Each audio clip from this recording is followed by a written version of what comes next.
आज हम किसी भी काम में माहिर बनने के सफर पर मतलब उस रास्ते पर गहराई से बात करने वाले हैं। हाँ, जिसे आदर्श अप्रेंटिसशिप भी कह सकते हैं। बिल्कुल।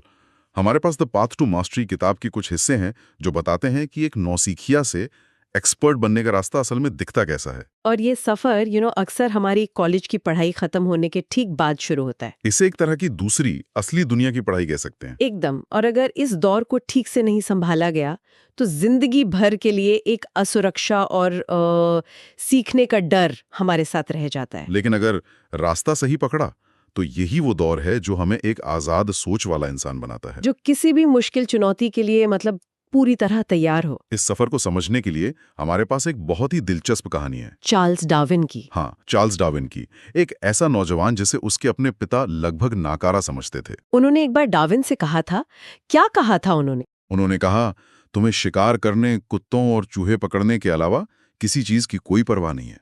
तुम अपने और अपने पूरे परिवार के लिए कलंक बनोगे। जरा सोचिए, अपने पिता से ये सुनना कितना कितना मुश्किल रहा होगा। उन्हें मेडिकल स्कूल भेजा गया, पर वो वहां खून नहीं देख पाते थे। फिर उन्हें पादरी बनाने के लिए कैम्ब्रिज भेजा गया, जहां से उन्होंने जैसे तैसे डिग्री पूरी की। सच तो ये था कि उन्हें किताबी पढ़ाई में कभी मजा ही नहीं आया। वो दुनिया को देखकर, छूकर, महसूस करके सीखना चाहते थे। और यही यही कहानी में एक जबरदस्त मोड़ आता है। HMS beagle. हाँ, डार्विन को HMS बीगल नाम के एक जहाज पर बिना किसी तनख्वाह के एक प्रकृतिवादी बनकर दुनिया घूमने का मौका मिला। और उनके पिता इसके सख्त खिलाफ थे। उन्हें लगा ये उनके बेटे के आवारा घूमने का एक और बहाना है। लेकिन डार्विन ने अपने चाचा की मदद से किसी तरह अपने पिता को मना लिया। पर सफर शुरू होते ही उन्हें लगने लगा कि शायद उन्होंने बहुत बड़ी गलती कर दी है। क्यों? क्या हुआ था? उन्हें लगातार समुद्री बीमारी रहती थी, वो बहुत अकेले थे और जहाज का कप्तान भी एक अजीब धार्मिक कट्टरपंथी किस्म का इंसान था। माहौल मतलब बहुत तनाव भरा था। बिल्कुल। यहाँ डार्विन ने जो किया वो कमाल का था। उन्होंने एक बहुत ही अनोखी तरकीब अपनाई। जब भी वो घर पर परेशान होते थे तो बाहर निकलकर कीड़े मकोड़ों या पौधों को गौर से देखने लगते थे। उन्होंने जहाज पर भी यही करना शुरू कर दिया। अच्छा। हाँ, उन्होंने जहाज के नाविकों और कप्तान के बर्ताव को ऐसे देखना शुरू किया जैसे वो किसी नई प्रजाति के बारे में स्टडी कर रहे हों। ये दिलचस्प बात है। उन्होंने इंसानी व्यवहार को प्रकृति का हिस्सा मानकर उसका विश्लेषण करना शुरू कर दिया। और इससे उनका अपना तनाव कम हो गया। धीरे धीरे उन्होंने नाविकों के तौर तरीके सीख लिए, उनके साथ घुल मिल गए और उस माहौल का हिस्सा बन गए। वो अब बाहर ही नहीं रहे। बिल्कुल।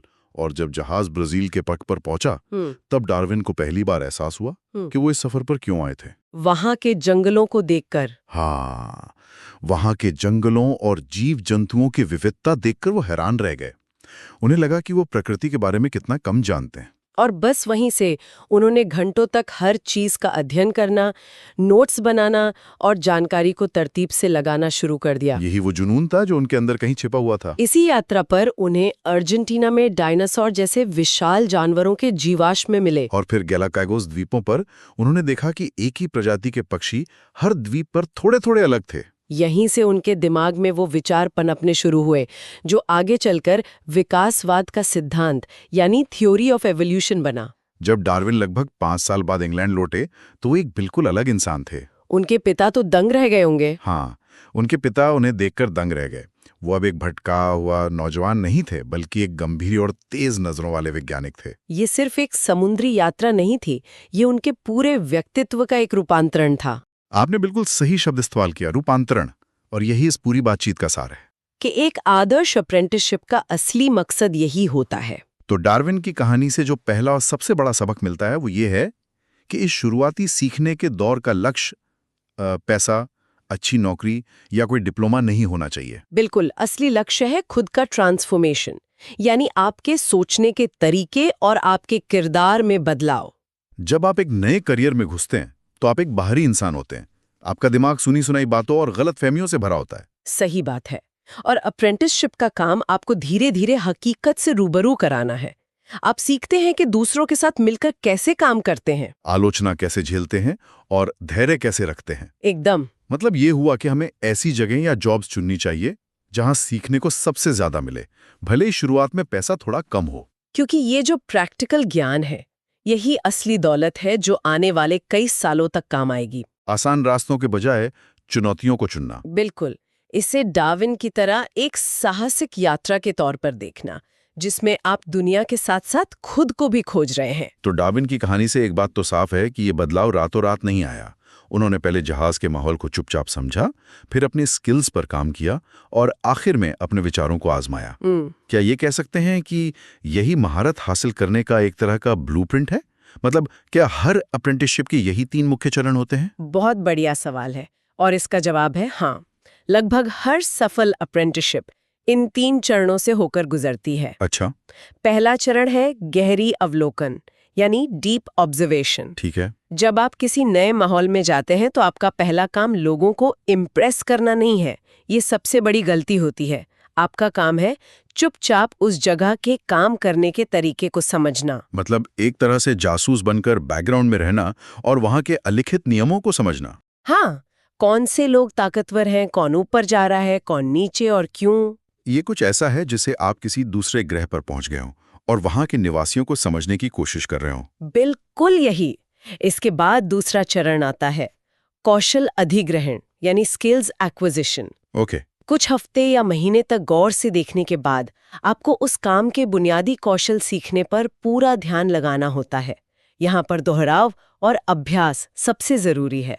एक मिनट, क्या ये वही 10,000 घंटे वाला मशहूर नियम है जिसके बारे में मैल्कम ग्लैडवेल ने लिखा था? मैंने सुना है कि अब इस पर काफी बहस होती है। कुछ लोग इसे मानते हैं, कुछ नहीं। क्या ये वाकई हर क्षेत्र में लागू होता है? आपने सही मुद्दा उठाया। 10,000 घंटे का नियम एक अच्छा पैमाना है, लेकिन इसका मतलब ये नहीं है कि घड़ी देखकर 10,000 घंटे पूरे करने से कोई भी माहिर बन जाएगा। तो फिर क्या जरूरी है? यहाँ जरूरी शब्द है गुणवत्तापूर्ण प्रैक्टिस, मतलब ध्यान लगाकर अभ्यास करना। शुरुआत में ये बहुत बोरिंग और थकाऊ लग सकता है। हाँ, लेकिन यही वो कसरत है जो आपके दिमाग की मांसपेशियों को मजबूत बनाती है। एक समय में एक ही स्किल पर ध्यान लगाना सबसे कारगर होता है। और फिर आता है तीसरा और आखिरी चरण, प्रयोग, यानी एक्सपेरिमेंटेशन। जब आप बुनियादी कौशल सीख जाते हैं और आप में थोड़ा आत्मविश्वास आ जाता है, तब आपको थोड़ा खुलकर खेलना शुरू करना चाहिए। सही कहा। इसका मतलब है कि आप थोड़ी ज्यादा जिम्मेदारी लें, कोई छोटा मोटा प्रोजेक्ट खुद शुरू करें या अपने काम को दूसरों के सामने आलोचना के लिए रखें, जैसे डार्विन ने किया था। हाँ, डार्विन ने भी यही किया था। वो अपने विकासवाद के शुरुआती विचारों पर जहाज के कप्तान से बहस करते थे, ये जानने के लिए कि आम लोगों की प्रतिक्रिया कैसी होगी। इससे उन्हें पता चलता था कि उनके तर्क में कहाँ-कहाँ कमियां हैं। बिल्कुल, वो फीडबैक बहुत जरूरी है। ये 3 चरण तो समझ में आ गए। देखो, सीखो और प्रयोग करो। लेकिन ये सब करने के लिए रोजमर्रा की जिंदगी में किस तरह की मानसिकता या आदतें अपनानी चाहिए? बिल्कुल, क्योंकि सिर्फ जानना काफी नहीं है, करना भी पड़ता है। हाँ। और यहीं पर कुछ रणनीतियां काम आती हैं। पहली और शायद सबसे जरूरी रणनीति है पैसे से ज्यादा सीखने को अहमियत देना। ये सुनने में तो अच्छा लगता है, पर आज की दुनिया में ये कितना प्रैक्टिकल है? हर किसी को बिल भरने होते हैं। आपका सवाल जायज है। यहाँ इसका मतलब ये नहीं है कि आप मुफ्त में काम करें। इसका मतलब है कि जब आपके पास 2 रास्ते हों तो उस रास्ते को चुने जहां सीखने की गुंजाइश ज्यादा हो। कोई उदाहरण है? सबसे अच्छा उदाहरण बेंजामिन फ्रैंकलिन है। उनके पिता का मोमबत्ती बनाने का बहुत सफल कारोबार था, लेकिन फ्रैंकलिन को एक लेखक बनना था। तो उन्होंने वो आरामदायक जिंदगी छोड़कर एक प्रिंटिंग की दुकान में काम करना चुना? हाँ, क्यों? क्योंकि प्रिंटिंग की दुकान में उन्हें हर रोज पढ़ने और लिखने की कला को करीब से देखने का मौका मिलता था। बिल्कुल, वो दुनिया के महान लेखकों के काम को कॉपी करते थे ताकि उनका स्टाइल सीख सकें। उन्होंने छोटी अवधि के पैसे पर लंबी अवधि की स्किल को तरजीह दी। और सिर्फ फ्रैंकलिन ही नहीं, एल्बर्ट आइंस्टीन ने भी तो यही किया था। हाँ, उन्होंने ज्यादा तनख्वाह वाली नौकरियों के कई ऑफर ठुकराकर स्विट्जरलैंड के एक पेटेंट ऑफिस में क्लर्क की नौकरी कर ली। वो नौकरी बहुत उबाऊ थी, लेकिन उसका एक फायदा था। क्या? वो अपना काम कुछ ही घंटों में खत्म कर लेते थे और बाकी का पूरा दिन अपने भौतिकी के सिद्धांतों के बारे में सोचने में बिताते थे। उस नौकरी ने उन्हें समय और मानसिक शांति दी जो पैसे से कहीं ज्यादा कीमती थी। आइंस्टीन का उदाहरण दिलचस्प है, लेकिन फिर वही सवाल, क्या आज के जमाने में ये मुमकिन है? इतनी प्रतिस्पर्धा है, क्या कोई सच में अच्छी तनख्वाह वाली नौकरी छोड़कर पेटेंट क्लर्क बनना चाहेगा? सवाल बहुत अच्छा है। देखिए, इसका मतलब ये नहीं है कि हर कोई पेटेंट क्लर्क बन जाए।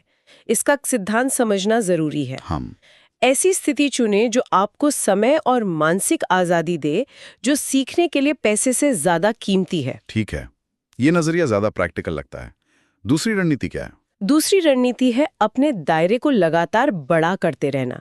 कभी भी ये मत सोचिए कि आपने काफी सीख लिया है। यहाँ लेखिका ज़ोरा नीले हस्टन की कहानी बहुत प्रेरणा देती है। हाँ, उनका बचपन बेहद मुश्किलों में गुजरा, लेकिन उन्होंने सीखने की अपनी भूख को कभी मरने नहीं दिया। मैंने उनके बारे में पढ़ा है। उन्होंने अमीर लोगों के घरों में नौकरानी का काम करते हुए चुपके से उनकी लाइब्रेरी की किताबें पढ़ीं। और फिर एक ट्रैवलिंग थिएटर ग्रुप के साथ काम करते हुए उन्होंने पढ़े लिखे लोगों के बात करने का तरीका सीखा। वो लगातार अपनी सीमाओं को तोड़ती रहीं। वो जानती थी कि अगर वो एक ही जगह टिकी रहीं तो वहीं की होकर रह जाएंगी। बिल्कुल। इसलिए वो हमेशा नए मौकों और नए लोगों की तलाश में रहती थी। यही मानसिकता उन्हें अपने समय की सबसे प्रसिद्ध अश्वेत लेखिकाओं में से एक बना पाई। अगली रणनीति सुनने में थोड़ी अजीब है। प्रतिरोध और दर्द की ओर बढ़ें। इसका क्या मतलब है? ज्यादातर लोग तो दर्द से दूर भागते हैं। हाँ, ये हमारी फितरत है, लेकिन महारत हासिल करने का रास्ता आराम से होकर नहीं गुजरता। तो इसका सीधा सा मतलब है कि आप उन चीजों पर सबसे ज्यादा काम करें जिनमें आप सबसे कमजोर हैं। अपनी कमियों से आंखें मिलाने की हिम्मत रखना। बास्केटबॉल खिलाड़ी बिल ब्रैडली का उदाहरण यहाँ बिल्कुल फिट बैठता है। हाँ, उनमें कोई कुदरती टैलेंट नहीं था। वो बाकी खिलाड़ियों के मुकाबले धीमे दौड़ते थे और ऊंचा कूद भी नहीं पाते थे। और एक औसत खिलाड़ी शायद ये सोचकर हार मान लेता। लेकिन ब्रैडली ने अपनी कमियों को ही अपना प्रोजेक्ट बना लिया।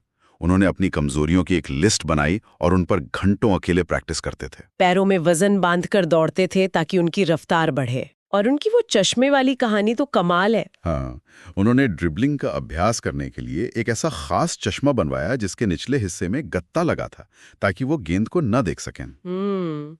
इससे उनका ध्यान हमेशा बाकी खिलाड़ियों पर, मतलब कोर्ट पर रहता था। सोचिए जरा, ये जानबूझकर खुद को असहज करने का एक तरीका था। इसे डेलिब्रेट प्रैक्टिस कहते हैं, अपनी कमजोरी पर सीधे हमला करना। ज्यादातर लोग वो करते हैं जिसमें वे पहले से अच्छे हों, क्योंकि उसमें मजा आता है। लेकिन असली विकास वही होता है जहां मुश्किल होती है। ब्रैडली ने अपनी कमजोरियों को ही अपनी सबसे बड़ी ताकत बना लिया। मतलब अगली बार जब मुझे कोई मुश्किल काम करने में आलस आए तो मुझे खुद को याद दिलाना होगा कि बिल ब्रैडली जानबूझकर ऐसे चश्मे पहनते थे जिनसे उन्हें कुछ दिखे ही ना। बिल्कुल। और आखिरी रणनीति जो आज के डिजिटल युग के लिए सबसे ज्यादा जरूरी है, वो है परीक्षण और त्रुटि के माध्यम से आगे बढ़ना, यानी advance through trial and error. ये हैकर वाली सोच लगती है। मतलब एक सीधा साधा करियर पाथ फॉलो करने के बजाय अपनी दिलचस्पी के हिसाब से चीजें आजमाते रहना। आपने बिल्कुल सही पकड़ा। वाई कॉम्बिनेटर के संस्थापक पॉल ग्राहम इसका बेहतरीन उदाहरण है। उन्होंने कॉलेज में कंप्यूटर विज्ञान पढ़ा, लेकिन फिर उनका मन पेंटिंग में लग गया और वो आर्ट स्कूल चले गए। लोगों ने कहा कि वो अपना करियर बर्बाद कर रहे हैं, लेकिन उन्होंने अपनी दिलचस्पी को फॉलो किया और कंप्यूटर प्रोग्रामिंग और पेंटिंग दोनों में महारत हासिल की। ये दोनों तो बिल्कुल अलग-अलग चीजें हैं। उन्होंने इन दोनों को जोड़ा कैसे? यही तो कमाल है। सालों बाद जब इंटरनेट का दौर शुरू हुआ तो उन्हें एक आइडिया आया। उन्होंने अपनी प्रोग्रामिंग स्किल्स और अपनी विजुअल डिजाइन की समझ को मिलाकर विया वेब नाम की कंपनी बनाई। ये दुनिया की पहली ऐसी कंपनियों में से एक थी जो किसी को भी आसानी से अपना ऑनलाइन स्टोर बनाने की सुविधा देती थी। और बाद में याहू ने इसे करोड़ों डॉलर में खरीद लिया। वाह! तो जो चीजें उस वक्त बिल्कुल बेकार लग रही थीं, वो बाद में जाके जुड़ गईं और कुछ नया बन गया। बिल्कुल। आज की तेजी से बदलती दुनिया में एक से ज्यादा कौशल सीखना और उन्हें नए-नए तरीकों से जोड़ना बहुत जरूरी है। यह आपको भविष्य में अप्रासंगिक होने से बचाता है। एक ही चीज पर टिके रहना अब खतरनाक हो सकता है। बिल्कुल। तो आज की इस पूरी बातचीत का निचोड़ ये है कि महारत का कोई शॉर्टकट नहीं होता। चाहे मोजार्ट हो या आइंस्टीन या बिल ब्रैडली, हर किसी को एक लंबे और मुश्किल ट्रेनिंग के दौर से गुजरना पड़ा है। ये कोई जादुई टैलेंट नहीं है, बल्कि सालों की मेहनत है। ये हमारे दिमाग की बनावट ही ऐसी है। किसी भी जटिल स्किल को दिमाग में गहराई तक बिठाने में और फिर उस पर कुछ नया रचने में समय और हजारों घंटों का अभ्यास लगता ही है। शॉर्टकट खोजने की इच्छा ही असल में हमें महारत से सबसे दूर ले जाती है। जाते जाते सुनने वालों के लिए एक विचार छोड़ जाते हैं। ज़ीन गुरु हकुइन ने इसकी तुलना एक बहुत बड़े पेड़ को काटने से की है। आप चाहे कितने भी ताकतवर हों, आप उसे एक ही झटके में नहीं गिरा सकते। लेकिन अगर आप हर रोज लगातार एक ही जगह पर कुल्हाड़ी से वार करते रहें, तो आखिरकार वो विशाल पेड़ भी गिर ही जाएगा। अभ्यास की प्रक्रिया भी ठीक वैसी ही है। हर एक दिन की छोटी छोटी कोशिश आखिर में एक बड़ा नतीजा देती है। सवाल ये है कि क्या हम उस पेड़ पर लगातार वार करने के लिए तैयार हैं, या कुछ वार के बाद रुककर ये पूछने लगते हैं, अरे ये अब तक गिरा क्यों नहीं?